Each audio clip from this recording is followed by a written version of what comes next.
contar un caso de mediación familiar internacional que tuve en junio de 2015. La historia es la siguiente. Una joven belga, guapísima, rubísima, ¿cómo son las belgas? Viene a España. Concretamente a Cádiz, a un hotel, porque era animadora, ¿no? Un hotel donde hay muchísimos extranjeros y necesitan a chicas que hablen inglés, francés y belga. Aquí se ha enamorado de un gaditano. Surge el amor y fruto de ese amor nace un niño. Vale. Al cabo de un tiempo las cosas no funcionan y se acabó el amor. La chica coge y decide separarse del padre y en este caso, ¿qué hace? Se va a vivir a Valencia con su hijo porque allí vive su madre. Entonces decide que, bueno, para no irse a Bélgica, que era muchísimo más lejos, que estaba mucho más lejos que Cádiz, se va a vivir a Valencia y más o menos establece un régimen de visitas, de comunicaciones, de dinero y demás que funciona.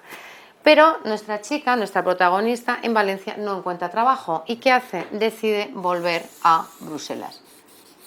Por supuesto, sin consultar absolutamente nada, porque ella entiende que su situación económica es tan precaria y al fin y al cabo el padre de su hijo tampoco le daba tanto, que decide volverse a Bruselas, donde ella sabe que tiene muchísimo más futuro profesional y además el gobierno belga le da unas ayudas por el niño, por la casa, en fin, donde tendrá la vida muchísimo más fácil. Lógicamente, la fluidez de comunicación que existía entre el padre y el niño desaparece, hasta tal punto que el padre pasa 2 años sin ver a su hijo.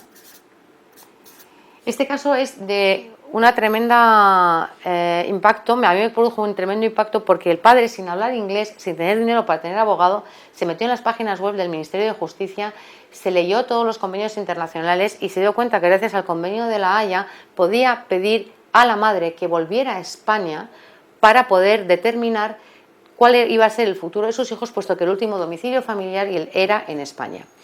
Después de 2 años sin ver a su hijo, consigue por fin que un juez en Bélgica le diga a la madre que este tema hay que arreglarlo de otra manera.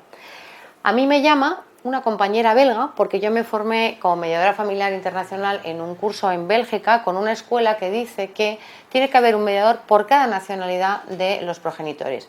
Como la madre era belga y el padre español, pues cada una cumplíamos la función de mediar, comediar en este ámbito, entendiendo cada uno lo que es la idiosincrasia de la familia, de la madre y del padre y de los niños en nuestros respectivos países. Vale.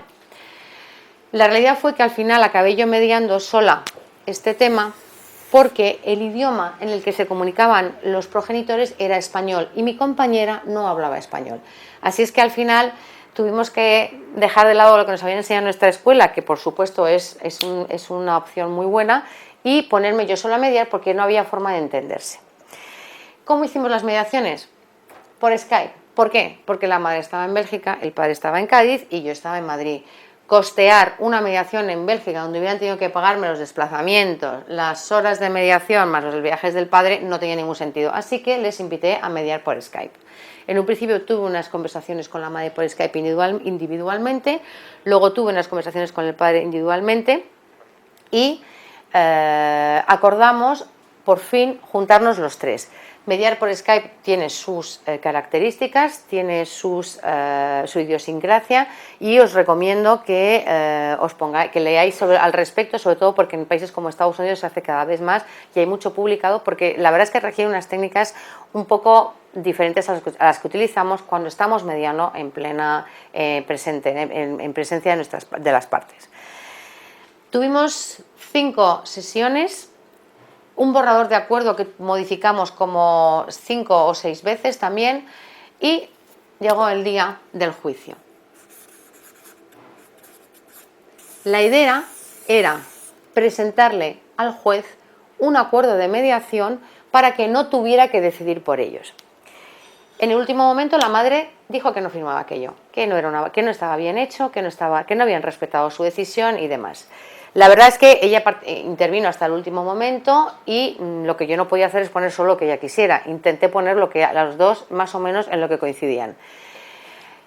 Los abogados de las partes les dijeron: mirad, esto es muy sencillo, os ponéis de acuerdo o el juez, cosa que yo también ya les había advertido, pero evidentemente si un abogado te lo dice y justo en la puerta del juicio es mucho más impactante, el juez va a decidir muy probablemente que tú tengas que volver a Valencia y que tú tengas que pasarle más dinero a ellos. Así que al niño, porque lo que le pasaba tampoco es suficiente. Así es que intentar ponernos de acuerdo. Y el milagro se hizo. De todas formas, el acuerdo fue que ese verano ella lo pasaría en Valencia, que ella intentaría buscar trabajo en Valencia para aproximarse al padre y que establecerían un régimen de visitas después de ese verano para que el padre viera regularmente al niño. Y, por supuesto, ese verano se quedó un mes con él. Este caso, probablemente si hubieran llegado a un juicio, el juez hubiera dictaminado exactamente lo mismo. Lo que pasa es que no es lo mismo que tú decidas, que tú hables, que tú negocies y le transmitas a la otra parte tus necesidades y tus angustias y por qué tienes miedo de hacer todo esto, volver a España, de volver a meterte en una ciudad donde sabes que no ibas a tener trabajo y demás. Así es que en el ámbito internacional la mediación familiar es muchísimo, no sé si mucho más necesaria, pero es un campo impresionante para poder mediar, porque la distancia es un factor que hace que la tensión sea mucho más grande y las decisiones a tomar muchísimo más dificultosas.